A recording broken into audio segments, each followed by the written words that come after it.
नमस्कार दोस्तों, बहुत बहुत स्वागत आपका मेरे चैनल पर। मित्रों, पुस्तक समीक्षा कार्यक्रम में लाई हूँ आज एक कहानी संग्रह है। इसका नाम है डस्ट और अन्य कहानियाँ, और इसके रचिता हैं देवेंद्र कुमार मिश्रा जी। आप देख सकते हैं, ये एक सुपरिचित हस्ताक्षर हैं कहानी के क्षेत्र में। तो पुस्तक के बारे में बात करूंगी। पेपर बैक में 2024 में प्रकाशित हुई है, 299 रुपए की, और पृष्ठ 215, और बोधि प्रकाशन जयपुर से प्रकाशित हुई है। परिचय देना चाहूंगी डॉक्टर देवेंद्र कुमार मिश्रा जी का। जबलपुर मध्य प्रदेश निवासी हैं, और इससे पहले छिंदवाड़ा में रहते थे। इन्होंने एमए समाजशास्त्र किया है, एमफिल किया है और पीएचडी की है। 54 पुस्तकें इनकी आ चुकी हैं। कहानी, कविता, व्यंग इनकी विधाएं हैं, और यह कहानी संग्रह इन्होंने समर्पित किया है पढ़ने वालों को। और मित्रों, आत्मकथा में इन्होंने कहा है कि ये कहानियां समाज में, देश में, परिवार में घटित घटनाओं पर चित्रण मात्र है। इन कहानियों में मैं कहीं नहीं हूं, न ही इस तरह की किसी वारदात या घटना से मैं प्रत्यक्ष गुजरा हूं। हाँ, मैंने देखा, पढ़ा, सुना है, और उसी को अपनी सामर्थ्य अनुसार कथा के रूप में पिरोने की कोशिश की है। उम्मीद है कि जो चंद लोग पढ़ने वाले हैं उन तक ये पुस्तक अगर पहुंचती है तो पढ़कर कुछ महसूस करके अपनी अमूल्य राय से मुझे अवगत कराएंगे, या प्रकाशक महोदय को लिख कर बताने की कृपा करेंगे। बहुत सुंदर इन्होंने लिखा है, क्योंकि सच में बहुत कम लोग रह गए हैं जो पुस्तकें पढ़ते हैं।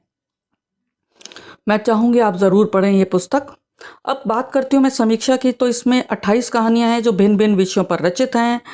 स्त्री पुरुष दोनों तरह के पात्र हैं, सामाजिक सरोकार हैं, समाज का प्रतिबिंब दिखाती हैं, शिक्षा देती हैं, समस्या और समाधान दोनों बताती हैं। सीधी सरल भाषा, प्रवाहमयी भाषा और प्रभावित करने वाला कथ्य है। ना कोई भटकाव, ना लाग लपेट। ऐसा लगता है कि मानो इनके जो पात्र हैं हमारे आसपास घूम रहे हैं। चरित्र यदि दुष्चरित्र है तो वैसा ही दिखाया है, सच्चरित्र है तो वैसा ही बताया इन्होंने, कोई दुराव छुपाव नहीं। गोया कथानक स्वयं इनके पास आकर कहता होगा, भाई मुझे बुनो। ये जाने माने कथाकार हैं और ये कहानियां अवश्य पढ़ी जानी चाहिए। सर्वप्रथम बात करती हूँ लॉटरी का टिकट। रामकृष्ण ने लॉटरी क्या खरीदी, घर के दोनों बेटे उससे पहले ही अपने अपने हिस्से के लिए लड़ने लगे। सच में बहुत सही कहा है इन्होंने। पैसे की माया, पैसे की दुनिया, पैसे के पीछे भागते लोग हैं। उसके बाद है पड़ोसी कहानी। इसमें राम बाबू और शेख रहीम है। एक छोटी सी बात से लड़ाई शुरू होती है कि जो शेख रहीम है वो अपने घर का जो नॉनवेज का कचरा होता है उनके घर के बाहर फेंकते हैं।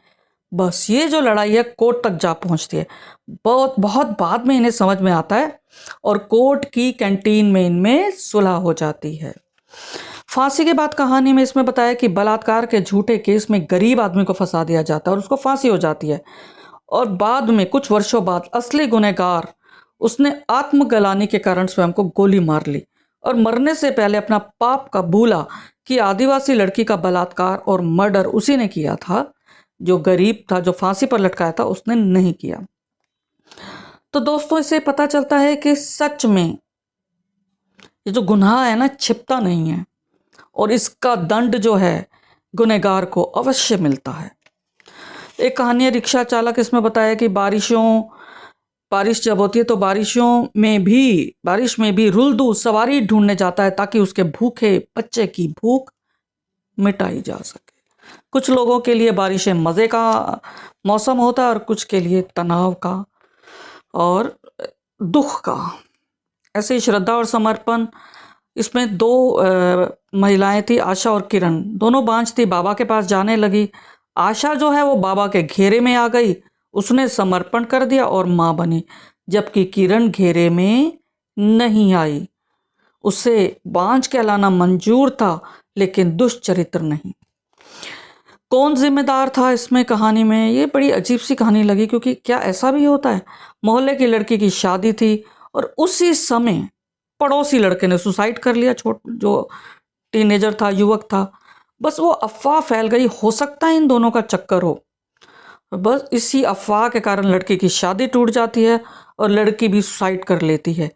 लेकिन बहुत बाद में पता चला, भाई लड़के ने जो सुसाइड किया था क्योंकि वो 11वीं क्लास में फेल हो गया था, इसलिए उसने सुसाइड किया था। देखिए बात क्या थी और कहाँ इसका दुष्परिणाम निकला।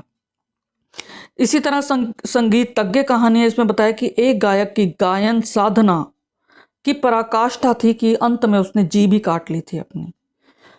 लड़की नहीं भागी, इसमें ये आजकल की कहानी बताई कि पिता ने पुत्री के विधर्मी प्रेम विवाह को स्वीकारा, मजबूरी थी। और समाज को डिप्लोमेसी से क्या उत्तर दिया कि मेरी लड़की भागी नहीं थी भाई, अपनी मर्जी से गई थी, एक सपोर्ट दिया। इसी तरह मोह भंग कहानी है, इसमें बुढ़ापे में भी रामदास का परिवार से मोह नहीं छूटा। ये भी मुझे आजकल की कहानी लगी। स्वाद लेना उन्होंने नहीं छोड़ा, चटखारे लेना नहीं छोड़ा, ताने मारना नहीं छोड़ा, और घर परिवार के बेवजह चिंता करना भी नहीं छोड़ा। अचानक उनकी मृत्यु हो जाती है और संपत्ति के लिए पुत्र और पुत्रियों में जो लड़ाई होती है, उनकी आत्मा देखकर भी सख्ते में आ जाती कि भाई ये क्या हो रहा है। एक बहुत अच्छी कहानी है कि हमें लगता है कि जो हमारे शास्त्रों में लिखा गया है कि 75 वर्ष के बाद संन्यास आश्रम और 50 के बाद वानप्रस्थ चले जाना चाहिए, मुझे लगता है सही लिखा है इन्होंने। लॉकडाउन कहानी है, लॉकडाउन की कहानी है। निर्धन स्त्री ने परिवार चलाने के लिए अपनी इज्जत नीलाम कर दी, दुखद कहानी। सराय है, ये भी आजकल की लगी कि विदेश में बसे जो पुत्र हैं वो तो वहां बसे हैं और यहाँ कौन पीछे रह गए हैं स्वदेश में, अकेले वृद्ध। ये त्रासदी हमारे देश के लिए भी। एक कांटा कहानी है, कन्या भ्रूण हत्या की कहानी है। टूटी चप्पल है, ये बहुत अच्छी लगी मुझे। इसमें काम वाली बाई जो है, मालिक उस पर बुरी नीयत रखता है, बस वो कैसे बदला लेती है इसमें आप पढ़िएगा।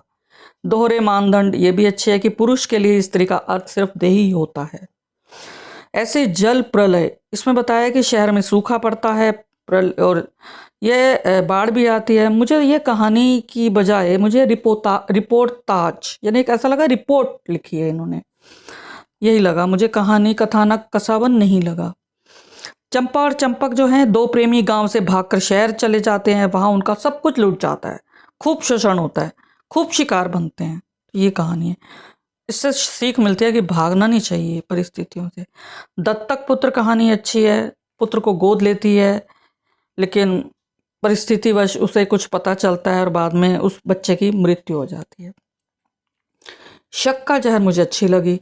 इसमें अपने से 16 साल छोटी पत्नी से जब वो लड़की से विवाह तो कर लेता है, लेकिन बाद में क्या होता है, दोस्त भड़काता है, भाई तुम्हारी पत्नी ऐसी है वैसी है, चरित्र पर शक करता और अंत में अपना घर परिवार तबाह कर लेता है, पत्नी को भी गवा देता है। एक सीख है उन लोगों के लिए जो बेवजह शक करते हैं। माँ कभी नहीं मरती, भावुक कहानी, एक बच्चे की प्यारी कहानी। पुनर्विवाह अच्छी है, छोटे देवर से विधवा भाभी का पुनर्विवाह होता है और मुझे लगता है कि होना चाहिए, कोई बुराई नहीं है इसमें।